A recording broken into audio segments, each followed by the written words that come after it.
Rosendo, que sinceramente tenerte a vos para hablar nada más que de la coyuntura me parece un desperdicio. Bueno, muchas gracias. Y esto no es porque quiera celebrarte, pero sinceramente vos sos un intelectual de la política, de la historia, del ensayo y del análisis político. Por supuesto que vamos a hablar de la coyuntura y se habla tal vez de otra manera de la coyuntura. Pero vos tenés una obra, qué sé yo, como biógrafo, te has ocupado de unos personajes en libros que tal vez no tuvieron la trascendencia que merecían, como la biografía que escribiste sobre Justo, sobre el barón de Río Branco, libros verdaderamente importantes. Y algunos que son especialmente interesantes para una charla como estas que podemos tener. Los que me interesan fundamentalmente son dos. La maldición bonaerense, Sí. que fue escrita y creo que fue publicada antes de la última elección presidencial. Sí, fue en el 2014. Significa que con Daniel Scioli se certifica otra vez tu tesis de la maldición bonaerense, ¿no es cierto? Y esto sigue así. Bueno, mira, la historia es una referencia, sirve para entender, pero no sirve para hacer un pronóstico automático. Claro. Entonces vos tenés un siglo y medio donde ningún gobernador de la provincia de Buenos Aires logró ser presidente. Aunque yo te diría que se identifican 14 proyectos presidenciales frustrados. Y proyectos presidenciales realmente desde Adolfo Alsina, de Adolfo Alsina, que fue vicepresidente de Sarmiento, ¿no es cierto? Que fracasa y después trata de volver a ser presidente y muere antes. Bueno, después Dardo Rocha, claro. Bernardo de Irigoyen, por poner Bernardo de Irigoyen a Cafiero y Duarte. Bernardo de Irigoyen fue otro, bueno, Marcelino Ugarte fue otro gran gobernador conservador que tampoco lo logró. Incluso en el radicalismo, el primer gobernador radical de Irigoyen, José Camilo Croto. También. Tuvo que renunciar porque estaba creando una línea interna y vos seguís avanzando. Rodolfo Moreno, otro gran dirigente conservador, que lo intervino Castillo. Y más cerca en el tiempo, Oscar Allende. ¿Y qué es lo que pasa ahí? Que son dos países, es un país dentro de otro país. Mirá, ¿Cuál es la diferencia? Que es la ecuación Buenos Aires-Nación que no termina de resolver. Yo creo que hay dos cuestiones. Acá hay dos cuestiones que le da una explicación a una medida sistémica, ¿no es cierto? Por un lado, la Casa Rosada tiende a ver al gobernador de Buenos Aires como amenaza. Es mucho el poder, es casi el 40% del país que está ahí. Esto por un lado. Por otro lado, el resto de las provincias, la idea de que converja en la misma mano el poder bonaerense y el poder nacional, mira, lo resisten. Entonces hay un problema sistémico, ¿viste? Es decir, el interior no ve con buenos ojos que el caudillo bonaerense se haga el poder nacional. Y a su vez, el que está en la Casa Rosada mira a la provincia y lo ve como una amenaza. Y entonces, históricamente han convergido estas dos situaciones para impedir, ¿no es cierto?, que el gobernador de la provincia de Buenos Aires termine llegando a la presidencia durante un siglo y medio, lo cual es a la inversa con la ciudad de Buenos Aires.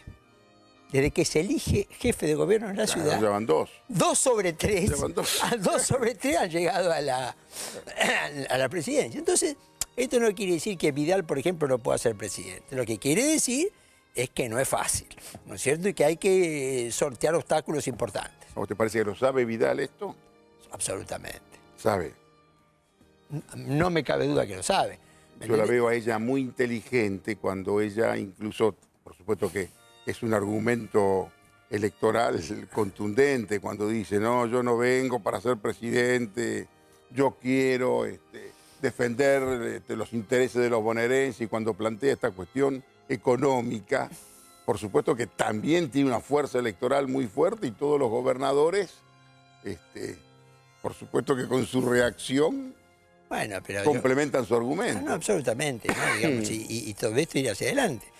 Esto no quiere decir que no, digamos, que no pueda hacer. Quiere decir que el gobernador de Buenos Aires, por solo el hecho de ser gobernador de Buenos Aires, enfrenta resistencia, temores, ¿no es cierto? Que en algún momento eso se puede superar, como otras cosas de la política que se han superado también. ¿Vos lo hablaste con Scioli esto antes de su campaña, cuando parecía que prácticamente Scioli era el número puesto para la presidencia? Y bueno, yo siempre decía, siempre se puede romper una ley de antecedentes políticas, si no, nunca habría cambio en política. Y en política hay cambios. Y es más, generalmente los cambios tienen lugar cuando se produce lo improbable. Cuando se produce lo probable es porque no hay cambio, normalmente. No, yo con Scioli no hablé directo. Ese libro sí se lo mandé, ¿me entendés? Sí. Lo cual no creo que le haya gustado mucho en aquel momento. Pero bueno, yo te diría que este es el tema. Y además, viste que un poco estamos en una cuestión donde pareciera que cada vez discutimos más atrás. Claro. Y para eso te sirve la historia. Y bueno, cada vez discutimos más atrás, ¿no es cierto? Porque seguimos discutiendo los 70, discutimos el peronismo, antiperonismo. Se nos ha creado un problema que parece interior y Buenos Aires, porque viste que la región metropolitana, provincia, más ciudad, en este caso con las 22, eso no está resuelto, con las 22 provincias del otro lado. Y hasta te diría que el problema de los mapuches, en alguna medida nos retrotrae también a problemas que parecía superado. Yo veo sobre la política argentina 4 conflictos que te llevan al pasado. Y para asomarnos a la coyuntura, vos ahora, ¿le recomendarías al presidente Macri que después del 22 haga lo que aparentemente se dispone a hacer, que es convocar a todos los gobernadores y plantear un acuerdo político? Porque creo que a Durán Barba eso no le gusta. Bueno, yo te diría lo siguiente. Sí, yo creo que la frase central de Macri el 1 de marzo del 2016 fue: los convoco al arte del acuerdo. Yo creo que Macri tiene que volver a esa idea del año 2016, que además le funcionó, porque 84 leyes aprobadas en el Congreso lo demostraron. Sobre todo el primer año, ¿no? El 2016. El 2016. Pero 2017 ya no fue eso. Es que no, fue la polarización. Para mí, si pongo la palabra, el término clave del 2016 es el arte del acuerdo. Creo que la palabra clave del 2017 es la polarización, ¿no es cierto? Como dos ideas políticas diferentes. ¿Y eso lo ves vinculado completamente a la cuestión electoral? Yo creo que sí. Yo creo que sí, que estuvo muy vinculado a esta idea de polarizar para la elección. Además, cuando uno puede tomar un indicador muy empírico, cantidad de leyes del Ejecutivo que se han aprobado en el Congreso. Comparamos 2016 y 2017. Con el mismo Congreso, porque son las mismas, no es que hubo un cambio con el mismo Congreso. Que es un mérito de Emilio Monzó que muchas veces no le reconoce, ¿no? Pero absolutamente, es decir, porque en última instancia, a ver, yo no sé si Macri ha puesto en valor su éxito político. Porque en última instancia, pues fíjate, un gobierno que tiene 15 de 72 senadores, 91 de 257 diputados, 5 de 24 gobernadores, y que no tiene una base propia en el movimiento sindical y en los movimientos sociales. Con esa situación logró un primer año de gobierno realmente con un avance importante, ¿no es cierto? Para mí lo paralizó excesivamente al 2017, pero eso es 45 días de campaña polarizada está bien, pero un año me parece que es demasiado. ¿Vos ya ves un 23 de octubre, lo vas a ver un gobierno mucho más fortalecido? Yo creo que va a ser un gobierno que entra mejor a las negociaciones clave, a las manifestaciones concretas del arte del acuerdo. A lo mejor en el 2016 el arte del acuerdo era los holdouts y el blanqueo. A ver, ¿cómo logro que me aprueben esto? Creo que ahora es algo más político, te tenés que sentar con los gobernadores a discutir algo muy concreto. Yo te escuché en algún lugar que vos decías, si sale bien de esta elección, tenemos que hablar de un Macri por 4 años más.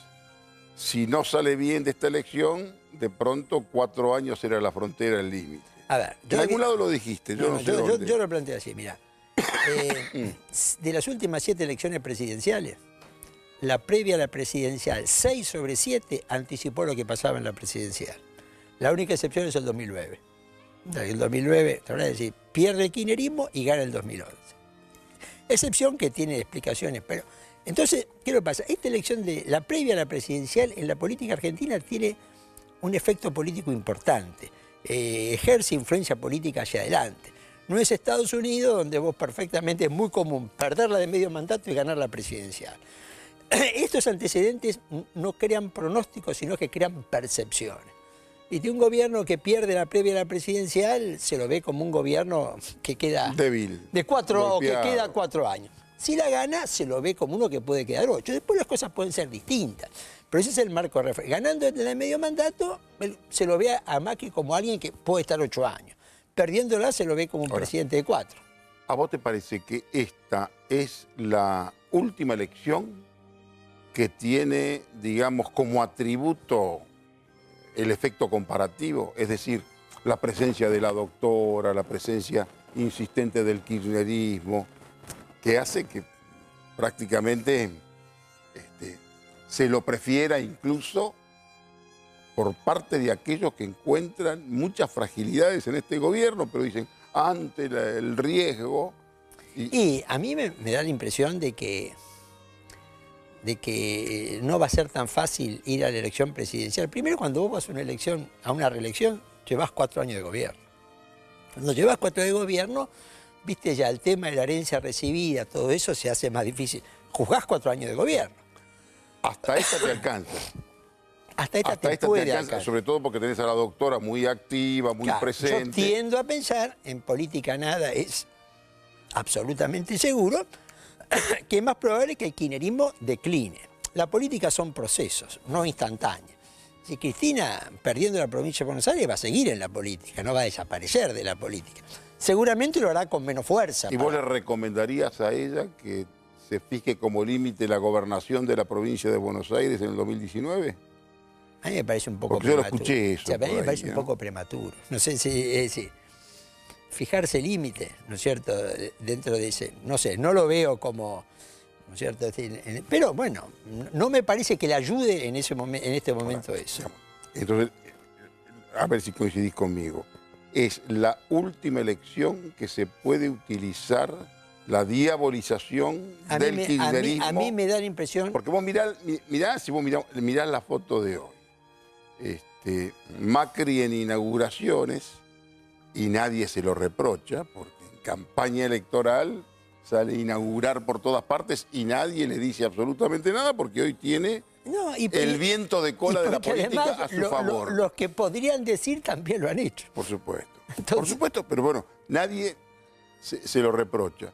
Y lo que tiene que ver con el adversario principal, el Código Penal. Lo tenés con explicaciones, lo tenés a Debido en tribunales, a Budó en tribunales, a la doctora... Digamos. Ahora, esto te dura para esta elección, y yo creo que le va a ir muy bien en esta elección. Sí. Le va a ir muy bien. Incluso pueden darse algunas sorpresas en algunos distritos que ni pensaban ganar y que tal vez vayan a ganar. ¿Por ejemplo? Y algunas provincias del norte, por ejemplo. A ver, están ya prácticamente con veda en Corrientes. Yo vengo de Corrientes. Hasta hace 15 días, la fórmula Camau, Nito Artaza, prácticamente la daban como ganadora. Y bueno, vengo de Corrientes y casi todos me dicen que otra vez estuvo Macri ayer en Corrientes, ya me dicen que en Salta, bastión de Urtubey, sí, una de las grandes promesas del peronismo que tiene que ver con una posible sucesión y demás, también están, este muchacho Sáenz le está haciendo una fuerza bastante importante. Me dicen que en Santa Fe le va a ir bien. Bueno, Santa Fe... Y han instalado desde el primer día que ganaban en la provincia de Buenos Aires, que eso lo hicieron de una forma muy sabia, ¿no? Trascendía, están muy contentos, pero no quieren que se sepa que les va muy bien. Es decir, te decían que les iba muy bien, pero que no querían que se supiera que les iba muy bien. Con la práctica les iba doblemente bien para todo el mundo e instalaron que en la provincia de Buenos Aires van a ganar. Bueno, a ver, yo creo que en Santa Fe es un distrito que sí, la diferencia era un punto, casi un punto, o sea que esto perfectamente el gobierno puede ganar. Corrientes tiene el poder el gobierno, ¿no es cierto? Ahora, Salta que la pierde Urtubey me parece difícil. A mí también me parece muy difícil. ¿No es cierto? A mí me parece que ahí está. Que ahí están casi en paridad. La provincia de Buenos Aires, yo tengo la impresión que hoy un poco la situación del gobierno es a la inversa. Es decir, porque... Es decir, que eso que decimos, ganamos por 6 puntos. Vos te dicen ganás por 6 puntos. Está instalado en todas partes. Bueno, yo no soy encuestador. Está bien, pero después sí, ganás por 2 y parece una decepción. Vos viste que antes comparábamos la elección, era buena o mala comparando con la elección anterior. Hoy es buena o mala comparando con la expectativa de la semana antes. No sé si, es decir, entonces vos estás por encima de la expectativa, es una buena elección. Estás por debajo de la expectativa, es una mala elección. Si vos instalás, gano por 6 y después ganás por 2, da una sensación de decepción. Por eso me parece que la estrategia que viene estas 2 semanas del gobierno va a ser Bajarla. Bajarla. Y sería muy hábil, por supuesto. Yo creo que lo van a hacer así. Vas a ver estas 2 semanas. ¿Por qué? Porque si no, vos después ganás. Pero están muy agrandados, hermano, muy seguros de ese triunfo. Y vos ves, en realidad, Macri lo que armó muy bien es lo que podemos decir el no peronismo. Está armado. Bueno, Y vos tenés por el lado del peronismo, que prácticamente vos y yo casi somos, yo soy mayor que vos, pero de la misma generación, ¿cuántas veces hemos discutido el final posible del peronismo, ¿no es cierto? Bueno, pero yo te diría esto. Yo creo que el gobierno va a elecciones con 3 ventajas. Una, que en alguna medida tiene el gobierno nacional y provincial. Buenos Aires más la nación. Esto es una cuota de poder. Y el artificio y el maxi kiosco de la capital, ¿no? Bueno, está bien, pero para esta elección es importante. Vos tenés una acumulación de poder muy fuerte. Primera ventaja. Segunda ventaja, el peronismo está dividido. Y esto es una realidad. El peronismo está dividido. Y en la provincia de Buenos Aires está dividido en 3 finalmente. Eso juega a favor del gobierno. Aunque sea obvio, si Cristina hubiera ido a la primaria con Randazzo, la política argentina sería totalmente distinta hoy. Pero no fue. Pero eso, bueno, vos sos un especialista en la política contrafáctica. La historia contrafáctica. ¿No es cierto? Y la política contrafáctica. Bueno. Digamos, para hablar de historia contrafáctica hay que conocer bastante la historia. Absolutamente. Y para hablar de política contrafáctica también tenés que conocerla el presente, ¿no es cierto? Por eso te estoy diciendo, pero el peronismo decís, si hubiera ido, mira, si vos conocés, eso sí verdaderamente era casi utópico, si vos conocés a la doctora, te das cuenta que o políticamente la conocés sus posiciones y demás, la doctora, darle una interna a Randazzo. ¿Para qué darle una interna a Randazzo? Para que toda la contra de ella directamente se vaya a jugar con Randazzo. Ella está contra Macri. ¿Cómo va a jugar contra Randazzo? Ni siquiera contra Bullrich juega. ¿Entendés? Pero escúchame, es decir, eso que toda la contra juega contra ella es sumar más votos.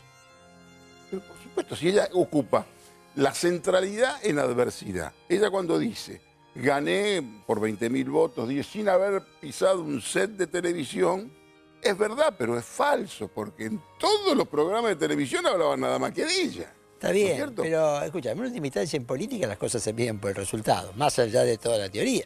Evidentemente, esa estrategia de no ir con Randazzo, de salirse del peronismo, no dio buen resultado. No es una estrategia. Bueno, segundo y tercero, hay mejores noticias sobre la economía. Esto no quiere decir que la economía esté mejor en el conurbano, pero hay mejores noticias. Está muy bien presentado, que hay mejoras. Entonces hay mejores noticias economía, con la economía. Entonces, ahora vos tenés 3 factores que hacen probable que gane el gobierno, me parece en este momento. Como dice, el poder, la división del peronismo y mejores noticias sobre la economía. Y yo te las pongo en el orden de prioridad que les estoy asignando. Y yo creo que en lo que se equivoca, y esto no sé, lo que se equivoca de pronto la doctora, que en realidad hoy la doctora no tiene el peronismo de la provincia de Buenos Aires, peronistas sueltos, y la verdad, muchos dirigentes peronistas que esperan la caída de la doctora, ¿no es cierto? Y quizás en lo que no aciertan desde el punto de vista electoral es basarse tanto en la tercera sección electoral, cuando en realidad los principales afectados por este modelo, si podemos hablar de modelo económico hoy, son los sectores medios. Y son precisamente los sectores medios los más afectados, los que tienen problemas para pagar el consorcio, la prepaga, el colegio de los chicos, y que insultan, y son los que depositan su esperanza en Macri. Esto mucho mejor, y acá funciona el efecto comparativo, esto que te digo que yo creo que se les acaba con esta elección. Yo creo que tenés razón en este sentido. Creo que, digamos, es decir, ganar contra Cristina vale para esta elección, pero no creo que valga para la elección del 2019. ¿No es cierto? Ni porque creo que Cristina esté en la misma situación, Y porque 4 años de gobierno ya es tu gobierno, ¿viste? Y ya empieza a discutirse otro tipo de cuestión. Va a tener que ser diferente. ¿Y vos ves una especie de Moncloita con gobernadores, con algún sindicalista, algún empresario sentado a la mesa a partir del 23? Yo tengo la impresión que no lo veo, es decir, yo lo veo a Macri repitiendo el 2016, ¿no es cierto? Yo, si manejara la política, iría a ampliar la coalición, pero no es lo que van a hacer. Yo creo que va a ser esto de negociar caso por caso, como hicieron ¿Cómo te parece que 2016? Monzó se anticipó en el consejo que le daba en su momento y que prácticamente lo aisló a él? A mí me parece que era la posición correcta. Yo coincido con lo que le planteaba Monzó. Yo lo que te digo es que creo que el gobierno, es decir, no lo veo haciendo un acuerdo permanente. Como si vos, mira, a ver, nos sentamos, hacemos una coalición, este año vamos a sacar estas 6 leyes, nos comprometemos, ¿no es cierto? Y sacamos. Yo creo que acá va a ser una negociación caso por caso, ya sea con los sindicatos, con la idea de una reforma laboral por sector, por convención colectiva de trabajo, por acuerdo de productividad. ¿Ves una reforma laboral vos? Yo creo que te lo han dicho, es decir, una reforma laboral donde yo veo que no se va a tocar la ley de obra social, no se va a tocar la ley de asociaciones profesionales, no se va a tocar la ley de convenciones colectivas de trabajo, ni la ley de contrato de trabajo.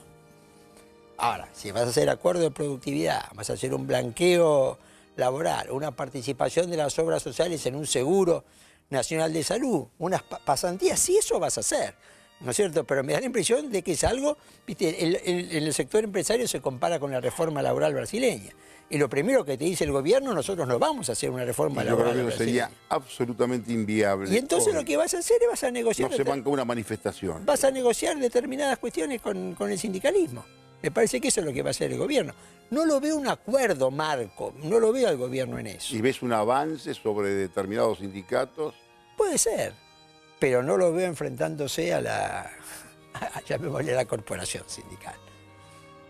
¿No es cierto? Yo no lo veo repitiendo el error inicial de Alfonsín, ¿te acordás de enfrentarse con, acordate vos, con los senadores? La ley Mucci. Con los senadores y el sindicato. Y en última instancia lo que vos viste ahora, el triunvirato de la CGT con Pichetto. El problema que también tuvo de la Rúa con esa ley, lo que ha pagado. Bueno, ¿no? Entonces yo creo que en esto no veo repitiendo por ese lado. Sí vas a negociar determinadas cosas, ¿no es cierto? Como ha venido haciendo.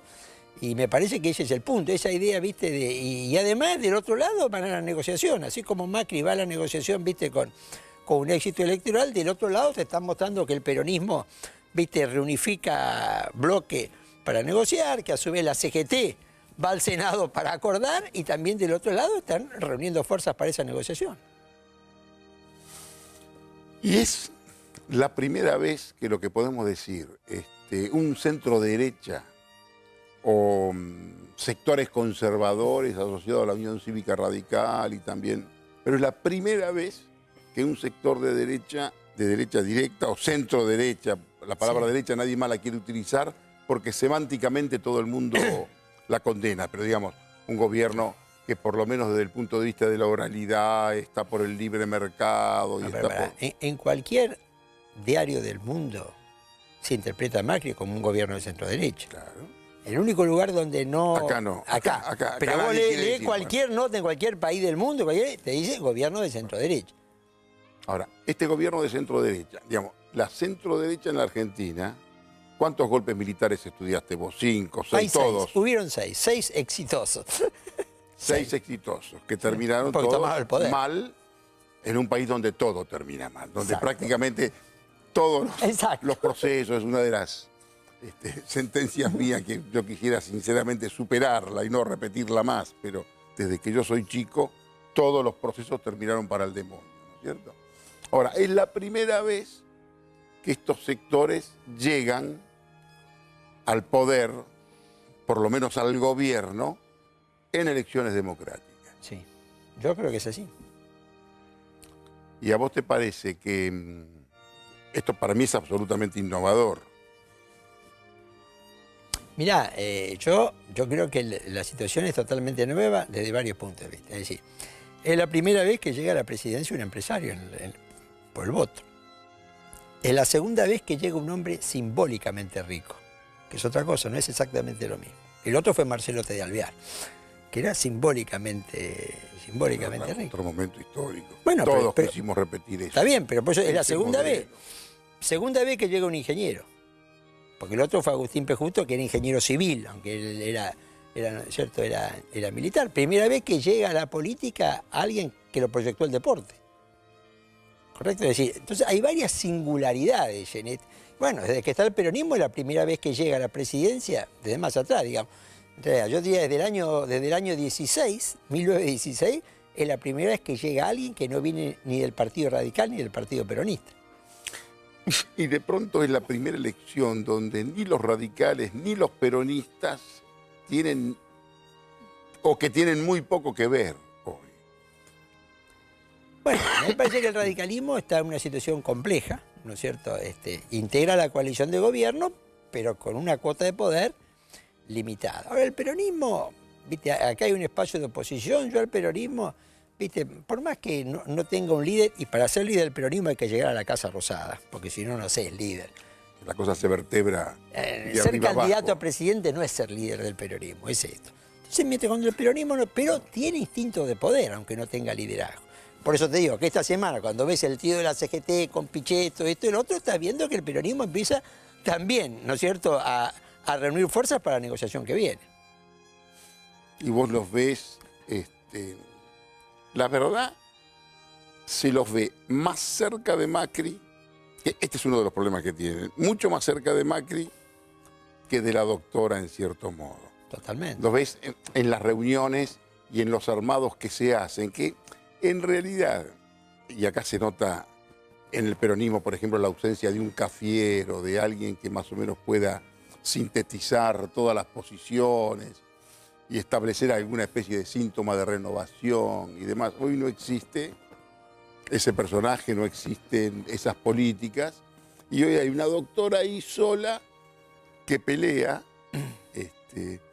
que creo que están incluso en una especie de circuito cerrado, áulico, porque algunos, me consta, algunos políticos que de pronto del peronismo quisieran, porque hacen el balance y de pronto un Gioja dicen, insta a votar por la doctora y demás, que ahí no tienen muy claro, aunque ella ahora se proclama peronista. ¿Sabes a quién me hace acordar? Y no es para hacer política contrafáctica. A Lustó. Lustó quería ser macrista y no lo dejaron. Quería participar y no lo dejaron. Ella ahora dice que es peronista y los peronistas no le creen que es peronista. Y bueno, porque fueron varios años que ella, ¿no es cierto?, de nunca, viste, la fecha de Perón ni el 17 de octubre conmemoraba Cristina, ¿te acordás? Pero por supuesto, sí. ¿No es cierto? Y bueno, entonces a mí me parece que eso es así. Lo que pasa es que yo creo que el peronismo también llega a la conclusión de que para volver al poder, Cristina lo complica, no le facilita la llegada al poder. Creo que eso, el peronismo siempre está pensando en el poder. Ahora, perfecto. ¿Vos qué haces? No te digo que te pongas vos en la mentalidad de un opositor, porque sos un ensayista. Bueno, pero sí. Que conocés muy bien cómo es esta interna. ¿Cómo haces vos para Macri juntó muy bien el no peronismo con peronistas adentro y con peronistas que quieren saltar, esperan el momento propicio quizás para clavar la garrocha y saltar a ese espacio? Ahora, ¿cómo haces para armar el peronismo cuando vos tenés una doctora a la que no podés ignorar? Bien, pero a mí me parece que en este momento, a mí me parece que Cristina va a seguir existiendo, pero me parece que la perspectiva perdiendo Buenos Aires es existiendo en forma declinante. La política son procesos, ¿viste? Como te decía, no son instantáneas. Menem dejó el poder en el 99, ¿no es cierto? Pero después, en 2003, fue candidato y quedó primero en la primera vuelta, aunque no pudo competir. Duvalde, 8 años y medio después de dejar la presidencia, fue candidato de vuelta. Es decir, yo creo que Cristina va a seguir existiendo, pero me da la impresión que su capacidad política... ¿No te parece que lo que es el kirchnerismo ya entra directamente en una declinación? Yo creo que el término es declinación, lo cual no significa desaparición. Esto me parece que es... Pero en algún diálogo con algunos muchachos que tienen que ver con la posición, vos sabés que un analista político y un fanático de la información como vos y como yo, uno está en todas partes, por supuesto. hablo con unos muchachos kirchneristas, a lo que yo les digo que me parece que ellos tienen que verdaderamente definirse qué es lo que quieren hacer. Ellos y ellos con la doctora quieren hacer un partido de izquierda con ese frepacito tardío que armaron, que tienen un frepacito chiquito, que ella verdaderamente privilegia mucho con los chicos de la Cámpora. ¿Qué querés hacer? Un partidito de izquierda que pueda tener 15, 20 puntos sería, en América Latina, serías una estrella internacional, porque la izquierda, pues sabés que tiene una caja de resonancia bastante fuerte. ¿O querés ir por el poder? ¿Vos querés ser un líder más o menos de izquierda, progresista, o querés ir verdaderamente por el poder en la Argentina? Si querés ir por el poder, tenés que tener una política hacia los sectores medios, tenés que modificar alguna de las actitudes. De pronto parece que ella, al proclamarse peronista y demás, quiere modificarlo, pero es insuficiente y no le creen. No, yo coincido con vos, digamos, en ese sentido. Ese, como decir, retorno tardío al peronismo, me parece difícilmente funcione. Acá todo esto se complejiza, a mi criterio, ¿no? La verdad que yo soy un osado impertinente de plantearte estas cosas a vos, pero escuchame, estas son las aventuras de la libertad de las que hablaba Bernard-Henri Lévy. Yo creo que esto se termina de complicar cuando Macri, que estaba preparado como para ir en un frente con el peronismo, que lo empujaba nuestro amigo Ramón Puerta, todos los peronistas que estaban a su alrededor, que querían que hiciera el frente con el peronismo, aciertan en el 2015 y pega el mismo Macri la garrocha y hace la alianza con la Unión Cívica Radical. Y ahí casi te diría que se termina de complejizar todo. Bueno, y este es un problema que tampoco termina de debatirse en la Unión Cívica Radical, donde vos tenés ahí fragmentos que van para cualquier parte. Está bien, pero yo creo que también Macri tomó ese camino porque el otro estaba cerrado. Si el peronismo creía que con Scioli ganaba la elección. O no, es decir, me parece que el peronismo pensaba que iba a otro... Escúchame, vos como analista, también, no sé, de pronto yo soy el único que se equivocó. No, pero... Y dijo que iba a ganar Scioli, pero en aquel momento los números... Por eso, entonces, Macri no tenía alternativa de entrar en el peronismo, de captar el peronismo, porque el peronismo estaba en otro proyecto de poder. Él arma ese proyecto de poder, pero bueno, esas son las cuestiones que pasan en política, ¿no es cierto? Es decir, yo por eso creo que es posible que Macri intente un 2019 contra Cristina, porque el 2015 y el 2017 le funcionó. Yo, como vos, creo que no funciona una tercera elección. Sinceramente, paremos ya. Pero, ¿sabes qué pasa? Ya debido no te va a dar para más. Ya con Vudú, ¿qué es lo que vas a esperar? En realidad, Macri termina ganando la elección por los errores políticos de Cristina. No quiero con eso bajar el mérito. ¿Eso fue cuándo? ¿En el 2015? 2015. Es decir, la forma... Es decir, vos sabés que yo puse 3 razones. Corriente, clasista y combativa. Puse 3C. Claro. Carrió, Clarín y Córdoba. Bueno, que fueron eso jugó 3 elementos muy importantes. Pero también Cristina, ¿no? Viste, jugó con Zanini vicepresidente, que pudo haber sido Gioja y esto hubiera sido distinto. Aníbal Fernández y no Domínguez. Ella contribuyó con una parte importante en eso, como yo creo. Digamos, la no primaria con Randazzo para mí fue un error político que ella cometió. Pero coincido con vos, yo siempre digo, la personalidad es lo que no se cambia. La ideología se cambia, la personalidad no se cambia. Y vos me podés decir razón que la personalidad de Cristina es esto. Y bueno, yo sí coincido con eso. Lo cual no quiere decir que no sea un error político. Yo, sinceramente, me parece que el tema Randazzo no lo podía resolver y nunca se iba a resolver en una interna. En realidad, mientras tanto se habla del kirchnerismo y se toma la cuestión del kirchnerismo fundamentalmente todos los aspectos más, hasta te diría, cinematográficos, López, los juicios y demás, creo que todavía no se entiende la interna entre Zanini y De Vito. Que de pronto, muerto Kirchner, El que triunfa en esa interna es Zanini, que debido, viste, que la pasó muy mal, lo vaciaron y todo lo demás. Y Zanini termina vicepresidente de Scioli, cuando Zanini era prácticamente el impulsor de la candidatura de Florencio Randazzo. Sí. Y lo tenían a Zanini como jefe político de Randazzo. Y Zanini termina después con Scioli, y ahí me parece que ahí le pusieron la tobillera electrónica a Scioli, y me parece que el error político, tal vez de la doctora, fue pretender concentrar toda su fuerza en la provincia de Buenos Aires y si ganaba Scioli o no era otra cosa. Bueno, por eso. ¿Viste? Y lo que falló fue precisamente la cuestión de la provincia de Buenos Aires, y donde ahí fue muy importante Clarín, y también numéricamente fue muy importante lo que pasó en Córdoba. Yo estoy de acuerdo. Que lo va a mantener. Pero eso operó, ¿no es cierto? Operó sobre errores políticos que había cometido Cristina, sobre flancos que dejó abiertos. ¿No es cierto? Me parece que sí, es como vos decís, todo eso jugó y tuvo una serie de efectos. Pero ella me parece que esas ganas de seguir ejerciendo el poder de afuera. Pero vos tenés un libro maravilloso que es ¿Qué hubiera pasado si? Sí. ¿No es cierto? Que tiene que ver fundamentalmente con apelaciones a la historia.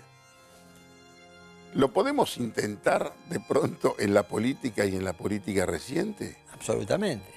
¿Qué hubiera pasado si Néstor Kirchner no moría y Néstor Kirchner era el candidato en el 2011?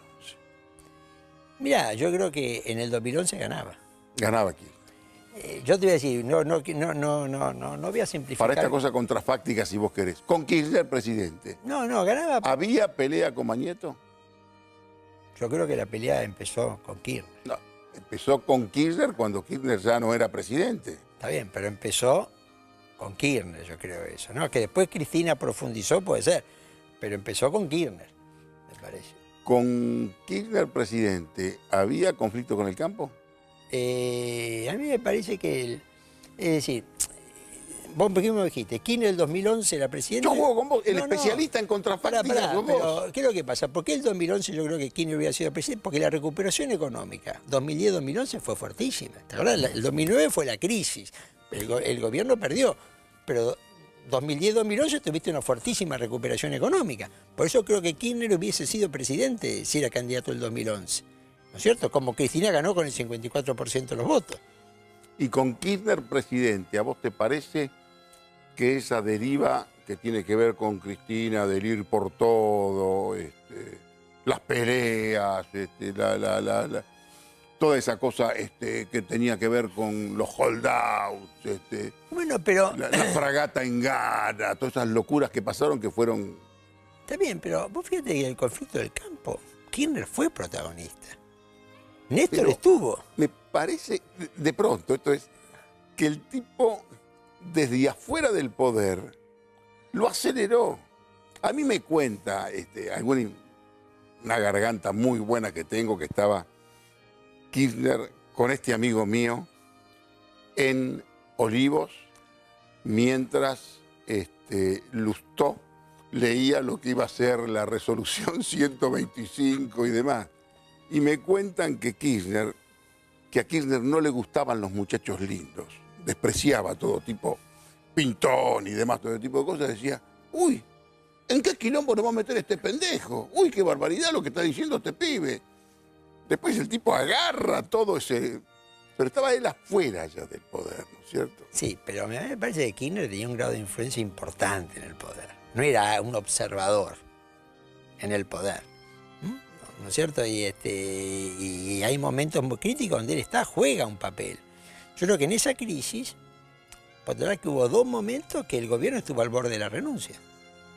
O sea, que una vez cuando lo detuvieron a Delía, que se armaron cacerolazos en una cantidad de provincias y que Cristina quiso renunciar.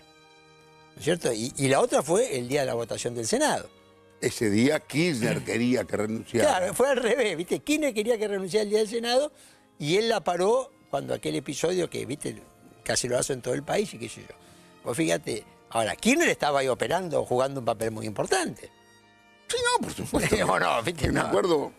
Lo que pasa es que quizás esto es para una ópera rock o para una serie de Netflix, pero por esa relación, te digo, de poder. Yo me acuerdo que se intervino hasta Lula para que no renunciaran. Scioli en ese momento también fue uno de los que intervino. Y ahí estaba, como en otros momentos, Scioli absolutamente en la lona, como Scioli estuvo en la lona cuando perdió contra De Narváez. Acordate, fue que le tiró prácticamente el partido por la cabeza. Claro, lo que pasa es que esa derrota contra De Narváez se la cubrió Kirchner. Como Kirchner era el primer candidato a diputado, concentró Kirchner el fracaso político. Scioli, que para eso tiene mucha habilidad, salió por el costado, me parece. ¿Y qué pasaba en la Argentina si en 1999 ganaba Domingo Cavallo? Bueno, el problema es que Cavallo, mira, un poco la historia contrafáctica. Estamos hablando de un amigo común. No, ya lo sé, pero la ¿Sabés historia qué? contrafáctica es partir de una posibilidad política, algo que pudo, viste, haber pasado. López Murphy creo que pudo haber Estuvo ganado. cerca en el 2003. Claro, López Murphy pudo. Yo por eso, viste, el último libro de historia contrafáctica hice el escenario que López Murphy ganaba el 2003, ¿no es cierto? Como hice también que Scioli ganaba el 2015, porque eso me parece que fue un escenario que tuvieron probabilidad. Me parece que Cavallo sacó el 10%, ¿no es cierto? Lo cual no... Pero me parece que chances... Aquella elección de Cavallo, acordate, sirvió para que Rucau ganara en la provincia de Buenos Aires.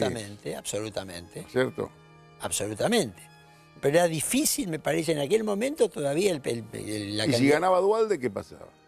Y yo creo que si ganaba Dualde, ¿no es cierto? Es decir, me da la impresión de que el conflicto con Menem hubiese sido el centro del conflicto político, ¿no es cierto? Entonces me parece que había venido. Pero me da la impresión de que no hubieras tenido la crisis del 2001. No hubieras tenido la crisis. La crisis del 2001 me parece que no era un episodio inexorable, sino que, bueno, una combinación de Seguimos con factores. esta Sí, política. ahora sí, ¿no es cierto? Y Cavallo fue un hombre que conocemos, ¿viste? Un hombre muy capaz y que tuvo mucho poder en un determinado momento, ¿no es cierto? ¿Y qué pasaba si Cavallo, estoy hablando con un especialista en historia y política contrafáctica, Claro. como decía que tiene que ver alguna posibilidad? ¿Qué pasaba con Cavallo si Cavallo no aceptaba el Ministerio de Economía a Fernando de la Rúa? Y yo creo que Cavallo era el presidente. Entonces, ¿ves que el tema de las posibilidades se daba? Porque yo me acuerdo. No, pero ahí sí. Ahí sí. Es que yo creo, yo no veo Cavallo ganando la elección del 99. Claro, el 99 no. Ahora, que en la crisis 2001, si Cavallo no hubiera sido el ministro de Economía de la Rúa, hubiera sido el personaje clave de la salida de esa Si crisis. seguía López Murphy, por ejemplo, y Cavallo seguía en un banco de suplentes, No, pero yo diría lo que siguiente. todos sí, lo buscaban. Hoy, pobrecito, no puede caminar por está la bien, pero el calle. estallido de la crisis del 2001, si Cavallo no era ministro, hubiera ido a mano de Cavallo, por uno u otro camino. Cuando la gente se olvida, pero cuando Cavallo entra al Ministerio de Economía el año 2001, tenía 60 y pico % de aprobación en la población. Se lo veía como la esperanza, ¿viste? En ese momento. A mí no me cabe duda, si Cavallo no hubiera entrado como ministro, seguramente, probablemente, la crisis del 2001 hubiera ido en manos de Cavallo. Y ahí me la cuestión. Y el que le tocaba estar en el poder 2003 en adelante, como pasó en toda la región, cuando viene la recuperación de la crisis, los commodities, hubiera tenido éxito, más allá de los méritos de cada uno. Y después todos los liderazgos episódicos, Sí. de pronto que hubo en la Argentina, de tipos que parecía que se comían la cancha. Uno de ellos fue López Murphy, otro de ellos fue Adolfo Rodríguez Sá, otro que fue deglutido, el Chacho Álvarez. En algún momento pudo haber sido Bordón. ¿A vos te parece que Sergio Massa puede tener más o menos un destino similar o por su juventud está en condiciones de recuperarse? Bueno, yo creo que tiene... ¿Vos cómo lo ves, el episodio Massa? Mira, en todos, viste, Ortega y Gasset, el filósofo español, decía, es el hombre y la circunstancia. ¿Viste? Está el personaje hay personajes que no se dan las circunstancias que no encuentran el personaje. Ahora, cuando te coinciden las dos cosas, viste, es decir, Macri es el hombre y las circunstancias, ¿no es cierto?, en ese sentido. Yo creo que Massa tiene... es una figura que tiene tiempo para seguir insistiendo en política. Hay muchos casos en la política donde ves que alguien intenta 1, 2, 3, 4 veces. O sea, que el gran triunfo de Macri fue haberlo reducido a Massa, porque el verdadero rival que él tenía y que quería debilitar Ahora, era yo Massa. creo que Massa tiene que corregir algo, me parece, que ¿viste? Es como que él no logra establecer lealtades firmes. No sé, ¿viste? Entonces vos ves una estructura política que entran, salen, van, vienen en ese sentido. Pero que es un político que va a seguir insistiendo, a mí no me cabe duda. ¿Viste? En política no hay que dar por muerto a nadie. Por eso yo te digo, Cristina va a seguir existiendo, va a declinar, pero no va a desaparecer, ¿viste? Es decir, la política no es algo tan terminante, tan absoluto. Y en el trío, porque digamos, ya no es de cuestión contrafáctica, vos ya imaginás un Macri por 8. Macri, bueno, yo creo que Macri lo va a intentar y chance tiene, después veremos. Pero me parece que el proyecto son los 8 años. Los que dicen que Macri no se va a presentar, yo creo que se equivocan, se va a presentar. Yo creo hoy que sí. Yo en algún momento te diría, al principio me parecía que había un Macri para 4, y creo que, bueno, como dijo Angelici en algún momento, mirá que tiene mucha suerte, empieza siempre mal y después todo lo acomoda. ¿A vos te parece que ahora lo acomoda? Yo creo que ganando esta elección, queda claro, se lo va a percibir como un presidente de 8 años y creo que él va a ir a la reelección, ¿no es cierto? Después las cosas se verán, si se logra, si no se logra, en la política hay imponderables, en la economía también, pero que acá va un proyecto de 8 años no me cabe duda. ¿Vos te parece que la campaña electoral es permanente, no es cierto? Absolutamente. ¿Y a vos te parece que en marzo del año próximo ya discutimos directamente la reelección de Macri? Escuchame, en los últimos días Carrió habló de la reelección de Macri, Pinedo habló de la reelección de Macri, el mismo Macri habló de su reelección. Y faltan más de 2 años. ¿Y vos la ves a Carrió conforme en su condición de republicana y fiscal mayor de la política? ¿O ves? Esto lo escribí yo. Sí. Hay un triángulo que se transforma en rectángulo. El triángulo era el pibe de oro Marcos Peña, el que más sabe de poder de los 3, que es Rodríguez Larreta, el Geniol, y María Eugenia Vidal, la que aparentemente, según la maldición bonaerense, debe estar un poquito más alejada. Pero yo creo que Carrió produce un rectángulo en ese triángulo. Sí, hoy sí. Y yo sinceramente no sé cómo estará, me dicen que tiene algún problema de salud y demás, pero es una mujer que ya se fue 3 veces candidata a presidente. Sí, si saca más de 50 puntos, ¿se la va a perder ahora, te parece? No, yo no digo que se la va a perder y tampoco creo, históricamente, los temas de la salud, ¿viste? En política nunca hay que construir teoría a partir de la salud, ¿no? Es como cuando, ¿viste? En la época de la NUCE dijeron, no, que Perón se muere, ¿no es cierto? Bueno, la salud, por ahí se muere el que uno no espera y por ahí el que uno espera no es cierto? Hay muchos ejemplos estoy haciendo. Yo no creo que por la salud uno tenga que decir que Carrió... Pero vos ves que Carrió está directamente para la grilla presidencial. Mirá, yo digo lo siguiente, en este momento no creo que Carrió lo plantee porque es inteligente y sabe que plantear eso va a generar problemas políticos, pero depende cómo se plantee, ¿viste? Cómo se plantea la política. Yo creo que cualquier político... Y al poner tan alta la vara de la transparencia y de la cuestión de la anticorrupción y demás, ¿no te parece que puede generar ahí algún problema con la estructura de un Macri que hace un cambio de metal? De la plata pasa al bronce, ¿viste? Completamente. Está bien, pero sí, puede pasar, pero yo creo que Carrió está en el poder. No está formalmente en el poder, pero está en el poder. Y creo que mientras las elecciones sigan saliendo bien, el affectio societatis dentro de Cambiamos va a funcionar.